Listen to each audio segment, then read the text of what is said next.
Welcome friends, मैं Kritika सेवार्थ classes में आपका स्वागत करती हूँ। आज मैं लाई हूँ गणित पेडागोजी के 20 प्रश्न जो कई परीक्षाओं में उपयोगी साबित हो सकते हैं। तो चलिए वीडियो शुरू करते हैं और पहला प्रश्न देखते हैं। पहला प्रश्न है, हमारे लिए गणित का महत्व है। तो हमारे लिए गणित का महत्व है अनुशासनात्मक। गणित का ज्ञान केवल बच्चों की मानसिक शक्तियों का विकास एवं उन्हें नियंत्रित ही नहीं करता, बल्कि उनके व्यक्तित्व को गंभीरता, विवेक एवं चिंतन जैसे गुण भी प्रदान करता है। यही कारण है कि गणित का अनुशासन संबंधी मूल्य भी महत्वपूर्ण है। गणित विषय का ज्ञान यथार्थवाद तथा शुद्ध है। इसी कारण बच्चों के मन में एक विशेष प्रकार का अनुशासन विकसित होता है। नेक्स्ट प्रश्न देखते हैं फ्रेंड्स। गणित शिक्षण का मुख्य उद्देश्य है।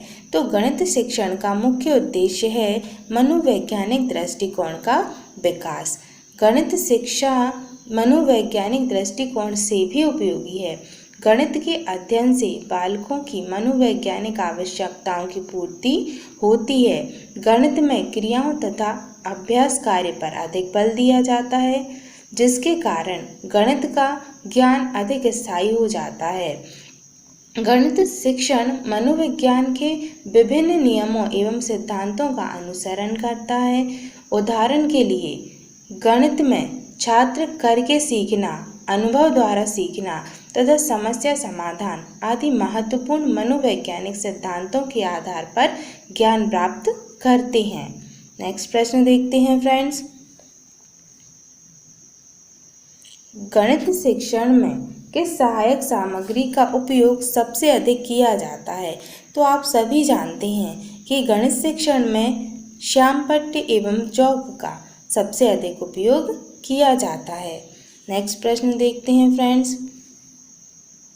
कौन सी विधि स्वक्रिया सिद्धांत पर आधारित है। तो स्वक्रिया सिद्धांत पर आधारित है खेल विधि। खेल विधि के प्रवर्तक हेनरी काल्वेल्ड कुक थे। इनकी पुस्तक प्ले वे थी। गणित शिक्षण के लिए खेल विधि बहुत महत्वपूर्ण है। खेल द्वारा शिक्षा का एकमात्र उद्देश्य बालक का सर्वांगीण विकास करना है। इस पद्धति के अनुसार किसी विशिष्ट उद्देश्य को सम्मुख रखकर उसी के अनुरूप शिक्षा दी जाती है और खेल विधि द्वारा शिक्षा देने से बालक उसमें रुचि लेकर सीखता है। नेक्स्ट प्रश्न देखते हैं फ्रेंड्स। अज्ञात से ज्ञात की ओर किस विधि में पढ़ते हैं। तो अज्ञात से ज्ञात की ओर विश्लेषण विधि में पढ़ा जाता है। विश्लेषण शब्द का अर्थ किसी समस्या को हल करने के लिए उसे टुकड़ों में बांटना है। इकट्ठी की गई वस्तु के भागों को अलग अलग करके उसका परीक्षण करना है। यह एक अनुसंधान की विधि है। इसमें जटिल से सरल, अज्ञात से ज्ञात तथा निष्कर्ष से अनुमान की ओर बढ़ते हैं। अब संश्लेषण विधि को भी समझ लेते हैं। संश्लेषण का अर्थ है जोड़ना, इकट्ठा करना, समेटना, समेकित करना आदि। विश्लेषण विधि कर लेने के पश्चात ही संश्लेषण का कार्य किया जाता है। आगमन विधि भी देख लेते हैं। इस विधि में सबसे पहले विषय वस्तु से संबंधित उदाहरण दिए जाते हैं और उदाहरण के आधार पर नियम स्थापित किए जाते हैं। यह छात्र केंद्रित विधि है। यह विधि मूर्त से अमूर्त की ओर, ज्ञात से अज्ञात की ओर, स्थूल से सूक्ष्म की ओर तथा सरल से कठिन की ओर सिद्धांत पर आधारित है। यह व्याकरण शिक्षण के लिए सर्वोत्तम विधि है। अब बची है निगमन विधि, तो उसे और समझ लेते हैं। निगमन विधि आर्थिक विश्लेषण की सबसे पुरानी विधि है। इस विधि को काल्पनिक विधि, अमूर्त विधि आदि नामों से भी जाना जाता है। यह विधि सामान्य से विशिष्ट की ओर बढ़ती है। नेक्स्ट प्रश्न देखते हैं फ्रेंड्स। तो छठवां प्रश्न है, संश्लेषण शिक्षण विधि किस शिक्षण विधि की पूरक है। तो संश्लेषण शिक्षण विधि विश्लेषण विधि की पूरक होती है। नेक्स्ट प्रश्न देखते हैं फ्रेंड्स। प्राथमिक स्तर पर छात्रों को गिनती का बोध कराने के लिए किस सहायक सामग्री का प्रयोग किया जाता है? तो प्राथमिक स्तर पर छात्रों को गिनती का बोध कराने के लिए गिनती चार्ट का उपयोग किया जाता है। नेक्स्ट प्रश्न देखते हैं। 8वां प्रश्न है, ज्ञात से अज्ञात की ओर सूत्र का प्रयोग किस विधि में किया जाता है?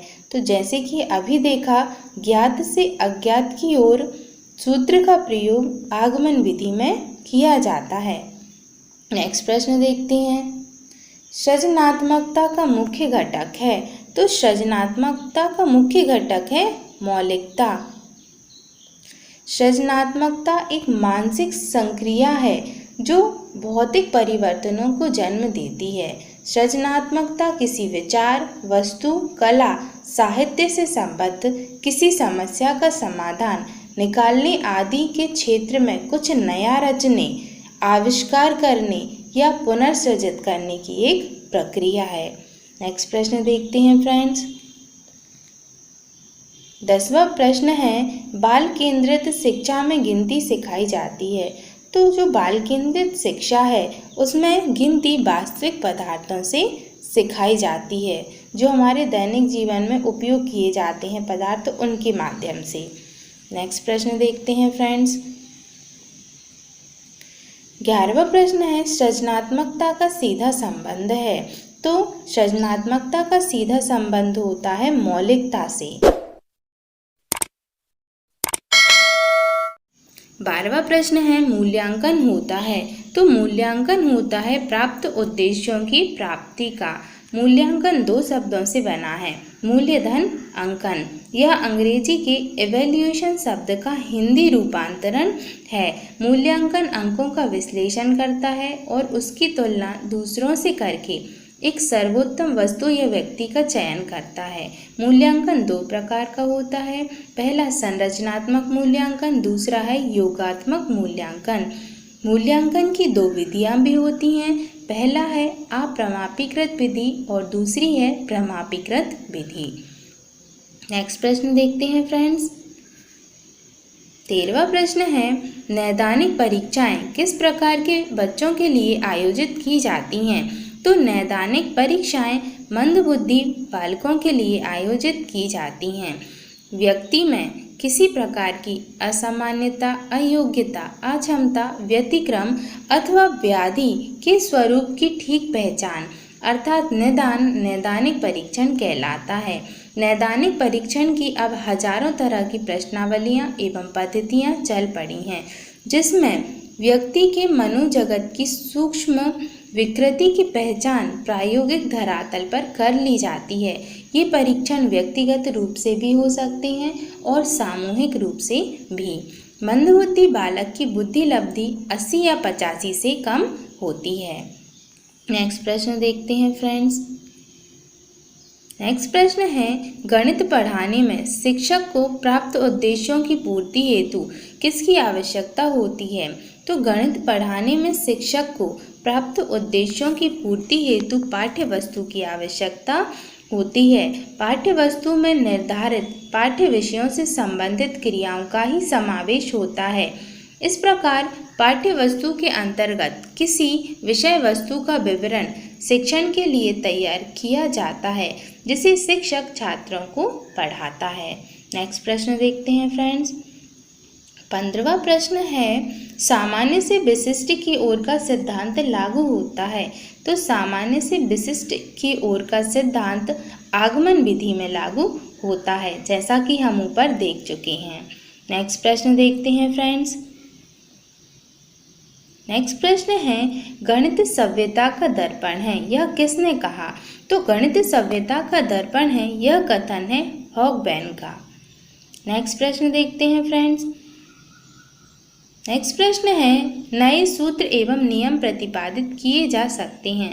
तो जैसा कि हम सब जानते हैं, नए सूत्र एवं नियम वैज्ञानिक कौशल में ही प्रतिपादित किए जा सकते हैं।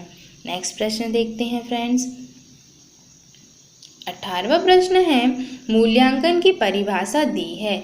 तो मूल्यांकन की परिभाषा दी है ब्लूम ने। नेक्स्ट प्रश्न देखते हैं फ्रेंड्स।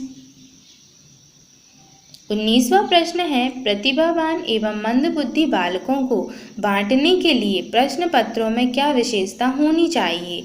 तो प्रतिभावान एवं मंदबुद्धि बालकों को बांटने के लिए प्रश्न पत्रों में विभेदीकरण होना चाहिए।